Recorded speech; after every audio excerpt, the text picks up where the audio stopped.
Welcome my dear friends, আমি তাপস দাস। আজকে ক্লাসের পক্ষ থেকে এবং এলিট একাডেমির পক্ষ থেকে সকলকে জানাই স্বাগতম।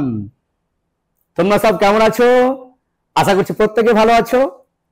হ্যাঁ, অবশ্যই আমি ভালো আছি, কিন্তু একটু গলা বসে গেছে, তার মানে ঠান্ডা লেগে গেছে একটু, তাই গলা বসে গেছে।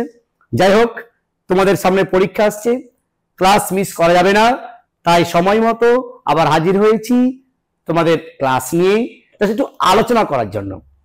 আজকে যে আলোচনা করব সেটা অত্যন্ত গুরুত্বপূর্ণ। এখান থেকে প্রশ্ন অবশ্যই আসবে, আর যে গুরুত্বপূর্ণ প্রশ্নগুলোই আজকে আলোচনা করব। দেখবে আজকে আলোচনা করার পর আর অন্য কোথাও এই আলোচনা দেখার প্রয়োজন হবে না। সহজভাবে সুন্দরভাবে সেই বিষয়গুলো ডিসকাস করব, যে তোমাদের পরীক্ষাতে অত্যন্ত উপযোগী। চলো, আগে আমরা এই সরকার থেকে অনেক আলোচনা করেছি, যে সরকারের বিভিন্ন বিভাগ, যে আইন বিভাগ, শাসন বিভাগ, বিচার বিভাগ, এই তিনটা বিভাগ সম্পর্কে শাসন বিভাগের দুটো ক্লাস নিয়েছি, আইন বিভাগের একটা ক্লাস নিয়েছি, আর আজকে যে বিচার বিভাগ, এই বিচার বিভাগ লেকচার 4 মানে 4 নম্বর ক্লাস, মানে সরকারের 4 নম্বর ক্লাস। আজকে ক্লাসটা করলেই এই গভর্নমেন্ট বা সরকার পার্ট কমপ্লিট। এরপর আমরা নতুন চ্যাপ্টার নিয়ে আসব। আর এই সরকার গভর্নমেন্ট থেকে প্রশ্ন কিন্তু অনেক হওয়ার চান্স আছে, আর এখান থেকে হবেই, এই বিচার বিভাগ থেকে প্রশ্ন দেবেই। তাই আজকে ক্লাসটা মিস করা যাবে না। আর ক্লাসগুলো প্রথম থেকে ভালো করে স্কিপ করবে না, প্রথম থেকে ভালো করে সুন্দর করে দেখবে। তোমাদের হাতে কিন্তু প্রচুর টাইম, জাস্ট আধ ঘন্টা থেকে 1.5 ঘন্টা বা 40 মিনিট একটু ভালো করে সময়টা বার করো এই ক্লাসের জন্য। ভালো করে হেডফোন দিয়ে ভালো করে ক্লাস দেখো, নিরিবিলি জায়গাতে ভালো করে দেখো, বিষয়গুলো বুঝলে একবার ক্লাসগুলো করে নাও, একবার শুনে নাও, একবার দেখে নাও, আর অন্য কোথাও যাওয়ার প্রয়োজন নেই। সুন্দরভাবে তুমি, সহজভাবে তুমি সব প্রশ্নের উত্তর পেরে যাবে। আর এই প্রশ্ন আপার প্রাইমারি নয়, এই প্রশ্ন যে কোনো কম্বাইন্ড বলো, যে কোনো গ্রুপ ডি, গ্রুপ সি, যে কোনো পিএসসি বলো, যে কোনো পরীক্ষাতে বলো, এখান থেকে প্রশ্ন হয়। অত্যন্ত গুরুত্বপূর্ণ টপিক। তাহলে চলো শুরু করি। আজকের সরকারের যে বিচার বিভাগ, সেই বিচার বিভাগ অন্তর্গত সুপ্রিম কোর্ট এন্ড হাইকোর্ট, এই দুটো নিয়ে আমরা আলোচনা করব। চলো দেখো, যে ভারতের বিচার বিভাগ, এটা একটু জাস্ট না বললে হয় না যে কি জিনিসটা। দেখো এগুলো অতটা ইম্পর্টেন্ট না, গুরুত্ব তো না বললে ব্যাপারটা হয় না, তাই ব্রেচ। দেখো, ভারতের যুক্তরাষ্ট্রীয় শাসন ব্যবস্থা গৃহীত হলেও এখানে কেন্দ্র ও রাজ্য স্তরে স্বতন্ত্র বিচার ব্যবস্থার পরিস্থিতি নেই। মানে বিচার ব্যবস্থাটা রাজ্য আলাদা বিচার আর কেন্দ্র আলাদা বিচার, এই রকম ব্যবস্থা নেই। অখণ্ড বিচার ব্যবস্থা, মানে খণ্ড নয়। বলতে চাইছে এই ভারতের বিচার বিভাগটা কিন্তু রাজ্যের আলাদা, যেমন শাসনের ছিল, সে বিচারের কিন্তু আলাদা নয়। বিচার ব্যবস্থা ভারতে পশ্চিমবঙ্গ, বিহার রাজ্য, এই রাজ্যের জন্য আলাদা, ভারতবর্ষের জন্য আলাদা, এইরকম কিন্তু নয়। যেইভাবে দেখেছিলাম আমরা শাসন বিভাগের ক্ষেত্রে, আইন বিভাগের ক্ষেত্রে, আইন বিভাগ রাজ্যের আলাদা, কেন্দ্রের আলাদা, শাসন বিভাগ রাজ্যের আলাদা, কেন্দ্রের আলাদা, কিন্তু এই বিচার বিভাগ কিন্তু আলাদা নয়। সমগ্র দেশের জন্য অখণ্ড বিচার ব্যবস্থা, খণ্ড নয়, অখণ্ড বিচার ব্যবস্থা প্রতিষ্ঠিত হয়েছে। এই অখণ্ড বিচার ব্যবস্থা একটি পিরামিডের আকার ধারণ করেছে। কেমন বিষয়টা তাহলে বলি, তাহলে ধারণা কি এইরকম পিরামিড আকার। কেমন স্যার? দেখো তো, এই যে আমি তৈরি করলাম, এটা থেকে বলো তো কি বলে বলেছে? এই যে এই জায়গাটাতে বড় না এটা বড় বলো? অবশ্যই ওপরটা বড়। তারপরে কি এই বেশি থেকে আস্তে কম হতে হতে হতে হতে হতে হতে হতে এমন একটা পর্যায়ে যারা একদম বিলীন হয়ে যাবে। ঠিক এইরকম বিচার ব্যবস্থাটা হলো আমাদের ভারতের বিচার ব্যবস্থা। মানে যদি প্রথমে ধরা হয় সর্বশেষে একটাই সুপ্রিম কোর্ট, তার নিচে হাইকোর্ট, তার নিচে জেলা জজ বা জেলা নগর দায়িক আদালত, তারপরে জজ আদালত, তারপরে অনেক আছে, আর লাস্টে বললাম ধরো দেওয়ানি ও ফৌজদারি বললাম, সাপোজ আরো আছে, নেই পড়ে আছে। তার সর্বনিম্ন কিন্তু ন্যায় পঞ্চায়েত ধরা হয়, সর্বনিম্ন ন্যায় পঞ্চায়েত। আদালতের সর্বনিম্ন যে ন্যায় পঞ্চায়েত আর সর্বোচ্চ যে সুপ্রিম কোর্ট, এটা কিন্তু দেশ, নট ইন্টারন্যাশনাল, এটা কিন্তু আলাদা, ওটা পরে আলোচনা করবো। তার মানে ভারতবর্ষের সর্বনিম্ন আদালত ন্যায় পঞ্চায়েত আর সর্বোচ্চ যে সুপ্রিম কোর্ট। এটা ন্যায় পঞ্চায়েত তো অনেক অনেক বেশি, তার চাইতে একটু কম নগদ আইনগুলো বা দেওয়ানি ফৌজদারি। তার এবারে সুপ্রিম কোর্ট একটা, হাইকোর্ট 24 খানা থেকে এখন বেড়ে 25 খানা হয়ে গেছে। তাহলে আস্তে আস্তে বাড়ছে বাড়ছে বাড়ছে বাড়ছে, এভাবে আস্তে বাড়তে বাড়তে বাড়তে বাড়তে সরি এই কমতে কমতে কমতে কমতে কমতে একটা জায়গায় থেকে গেছে। এই জন্য ভারত বিচার ব্যবস্থা হলো পিরামিড আকৃতি। তাহলে এখান থেকে দুটো প্রশ্ন বলি যে সুপ্রিম কোর্ট ভারতবর্ষে আছে একটা, বর্তমানে দিল্লিতে আছে, আর হাইকোর্ট বর্তমানে ভারতবর্ষে 28টি অঙ্গরাজ্য হলেও এখন আছে 25টি। পড়াশোনা করবো এগুলো। আর ন্যায় পঞ্চায়েত সর্বনিম্ন আদালত, কিন্তু পশ্চিমবঙ্গে আমাদের ন্যায় পঞ্চায়েত এখনো গঠিত হয়নি। এই প্রশ্নটা কিন্তু উচ্চ মাধ্যমিক পরীক্ষা খুব আসে, তোমাদের কিন্তু এবার আপার প্রাইমারিতেও আসতে পারে যে পশ্চিমবঙ্গে ন্যায় পঞ্চায়েত কবে প্রতিষ্ঠিত হয়েছে। উত্তর লিখবে এখনো প্রতিষ্ঠিত হয়নি, কিন্তু নিম্ন আদালত পশ্চিমবঙ্গের আরো অন্য রাজ্যগুলোতে আছে বলে ভারতের নিম্ন আদালত ন্যায় পঞ্চায়েত। চলো শুরু করি। নেক্সট দেখবো যে ভারতের বিচার ব্যবস্থার বৈশিষ্ট্য। তাহলে এগুলো সংক্ষেপে না জানলে হয় না। তারপর আবার সুপ্রিম কোর্ট আসবো, হাইকোর্ট আসবো, আলোচনা এইগুলো দেখে নি। দেখো এই অখণ্ড বিচার ব্যবস্থা একটা বললাম যে ভারতবর্ষের বিচার ব্যবস্থা হলো অখণ্ড ব্যবস্থা, কারণ খণ্ড খণ্ড নয়, একটা অখণ্ড বিচার ব্যবস্থা।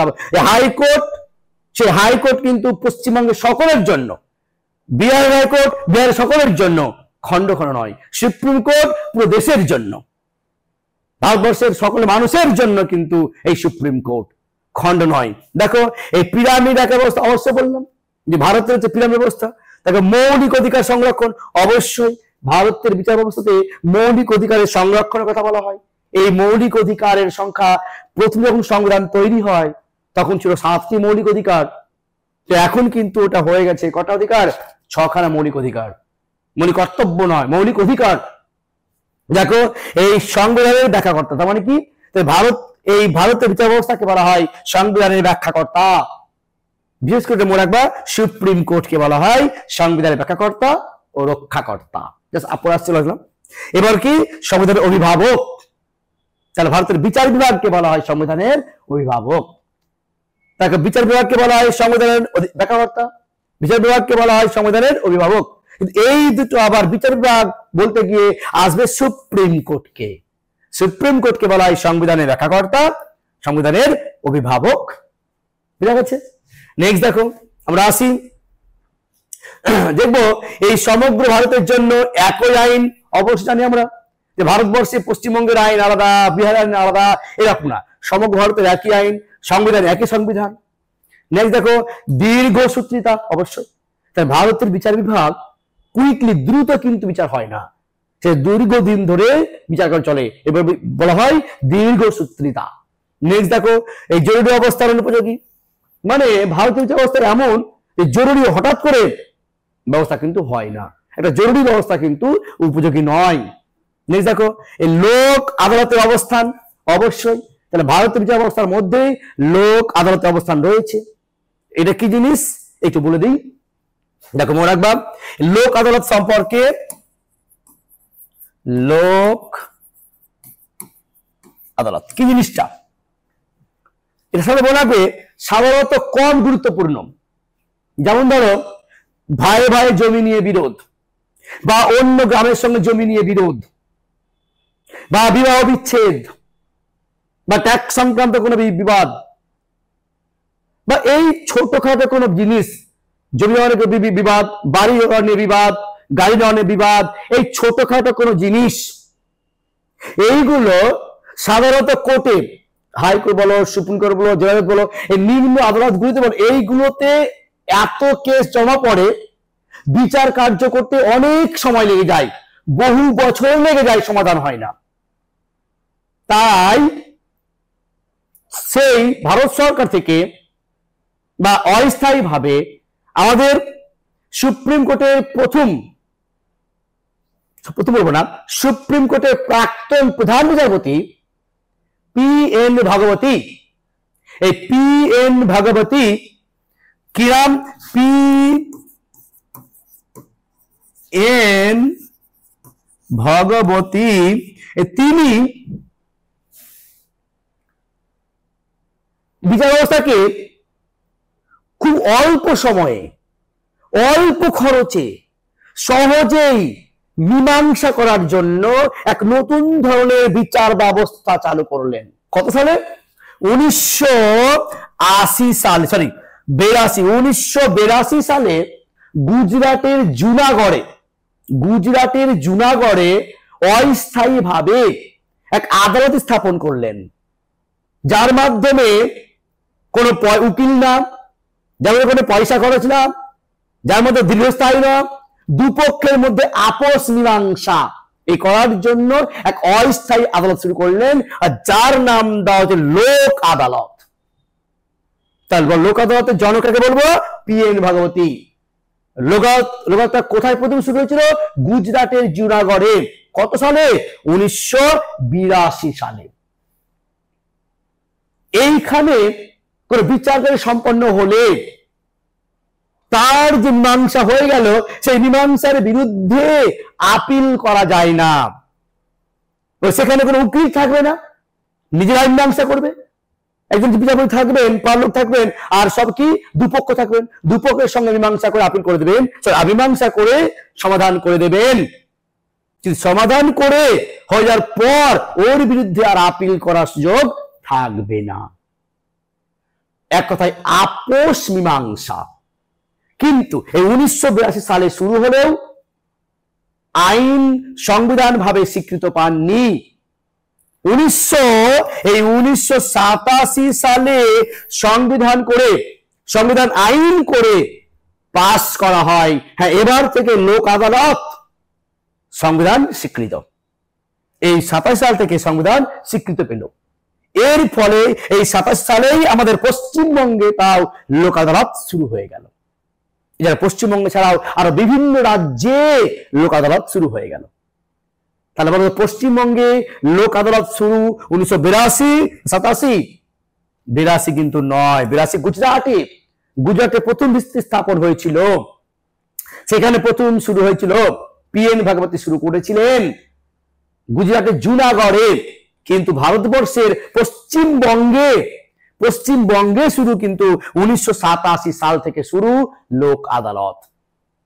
এক কথায় কম গুরুত্বপূর্ণ জিনিস, যেগুলো হাইকোর্ট, সুপ্রিম কোর্টে দীর্ঘদিন ধরে ঝুলে রয়েছে, সেই বিষয়গুলো দ্রুত মীমাংসা করার জন্য, অত্যন্ত কম খরচে, সামান্য খরচে মীমাংসা করার জন্য, আপোষ মীমাংসা করার জন্য যে আদালত, তাকে বলা হয় লোক আদালত। এছাড়াও আর একটা আদালত আছে, সেটাকে বলা হয় ক্রেতা সুরক্ষা আদালত। ক্রেতা সুরক্ষা আদালত কি জিনিসটা? যে ক্রেতা বিক্রেতা, যিনি বিক্রি করছেন আর যিনি ক্রয় করছেন, যিনি বিক্রি করছেন তাকে বলা বিক্রেতা, আর যিনি ক্রয় করছেন তাকে ক্রেতা। এই ক্রেতা বিক্রেতার মধ্যে বিবাদ হয়, ঝগড়া লাগে, দ্বন্দ্ব শুরু হয়, তাদের মীমাংসা করার জন্য এক আইন তৈরি করা হয়। হয়েছে 1986 সালে ক্রেতা বিক্রেতার মধ্যে বিবাদ। কি বিবাদ? তাহলে বিক্রেতা এমন জিনিস বিক্রি করে চড়া দামে, ক্রেতা সেটা কিনতে রাজি নন বা অবজেকশন করছেন, ক্রেতারা অবজেকশন করছেন, না এইটা বিক্রি করা যাবে না, অনেক বেশি দিচ্ছেন, তখন কিন্তু সেই তার বিরুদ্ধে নালিশ করতে পারে। এইরকম নালিশের বিরুদ্ধে মীমাংসা করার জন্য যে আদালত, সেই আদালতকে বলা হয় ক্রেতা সুরক্ষা আদালত, যার যাত্রাপথ শুরু হয়েছে কিন্তু 1986 সাল থেকে। এক কথায় ক্রেতাদের সুরক্ষা দেওয়ার জন্য যে আদালত, বা ক্রেতা বিক্রেতার যে দাবি দেওয়ার যে সমস্যা সমাধান করার জন্য যে আদালত, তাকে বলা হয় ক্রেতা সুরক্ষা আদালত। তার একটা শুনলাম আমরা যে লোক আদালত 1982 সালে গুজরাটে শুরু হলেও 87 সাল থেকে আইন সিদ্ধভাবে পশ্চিমবঙ্গে তৈরি হয়, আর 86 সাল থেকে ক্রেতা সুরক্ষা আইন ভারতবর্ষে চালু হয়। এই হচ্ছে দুটো আদালত, এক্সট্রা আদালত। এবার চলো জানি আমরা যে বিচার বিভাগের একটা বিষয় কি ব্যয়বহুল। অবশ্যই ভারতের বিচার ব্যবস্থাটার অত্যন্ত ব্যয়বহুল, কিন্তু এই দুটো আলাদা, এই দুটো কিন্তু আলাদা। সুরক্ষা লোক কিন্তু আলাদা।